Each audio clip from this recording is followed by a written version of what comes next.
yeah, the album quest. What a concept. Isn't it the whole mission?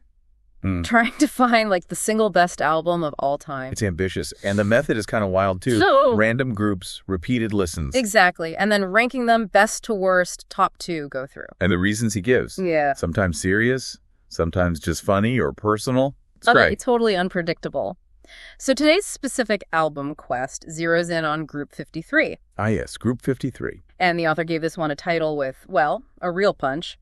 Oasis have to resuscitate their career in order to negotiate this group of death. Group of death, yeah. You hear that in sports, right? Right. Where all the competitors are just incredibly strong. Precisely. It means even really great albums might get knocked out early. It sets the stage for, well, a tough listen. Definitely. And the lineup for this Group 53 was pretty formidable. You had David Gilmour's On an Island, Texas's Southside, Led Zeppelin's Led Zeppelin 3. A classic. And Oasis's Heathen Chemistry. Wow. Yeah, you can see why he called it that. And right away, the author basically threw his hands up. He said there was, and I quote, simply nothing between these albums in terms of, like, pure quality. Imagine having to rank those 4. That's intense. Seriously. And each one brings something so different, doesn't it? Like Texas's Southern rock, sure, but he mentioned the production was surprisingly polished. Yeah, he did. Which, maybe made it harder to stack up against something like Zeppelin, which is much rawer in places. Right. And then Gilmour's On an Island. Those famous shimmering harmonies. But he picked up on something else, too, like an almost weightless feel. Meditative, he called it. Sets it apart, but maybe subtly. Interesting. Okay, and Led Zeppelin 3, of course, it's defining rock and roll. But he focused on Since I've Been Loving You, that blues classic. Ah, okay. Yeah, he saw it as like a pivotal moment showing how Zeppelin kept evolving, pushing boundaries even within their own sound. Makes sense. And then Oasis, Heathen Chemistry. Now, this is interesting. He made a pretty bold claim here. Which was? That it's arguably their second best album. Behind Morning Glory, yeah, but crucially not behind Definitely Maybe. Whoa, okay. That is bold. Did he say why? He pointed to tracks like Little by Little and Songbird. He felt they had this mature, kind of understated quality, something he thought Morning Glory only hinted at and Definitely Maybe didn't always have. Yeah.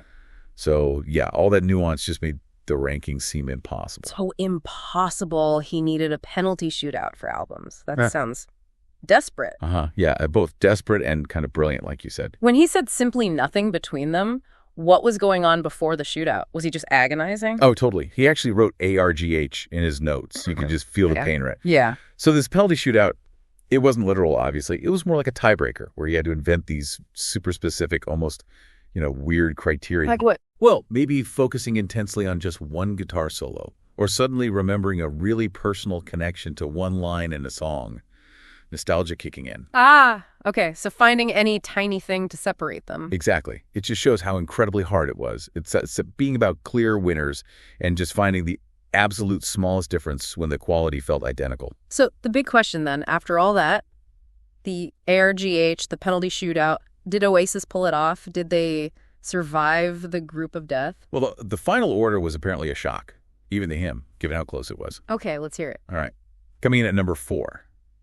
Southside by Texas. Okay. Tough break.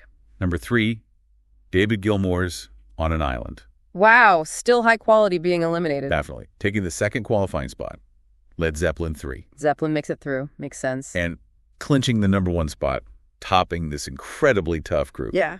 Oasis with Heathen Chemistry. No way. They actually did it. Resuscitated their career just like the title said. What a result. It really was. And, this whole struggle and Oasis ending up on top, it kind of highlights something interesting about music taste, doesn't it? What's that? Well, when you're dealing with albums this good, differentiating between them. Yeah. It tells you that the final ranking often comes down to more than just, like, objective merit. You mean like that personal connection you mentioned? Exactly. Or maybe one specific track just hits that listener harder. Or maybe how an album subtly tweaks the genre for them. It shows just how subjective best really is, even among masterpieces. That's a great point. Our idea of best is so wrapped up in personal feeling, isn't it? Even when everything is technically brilliant, makes you wonder if a truly definitive best album even exists, or if it's always just a personal favorite.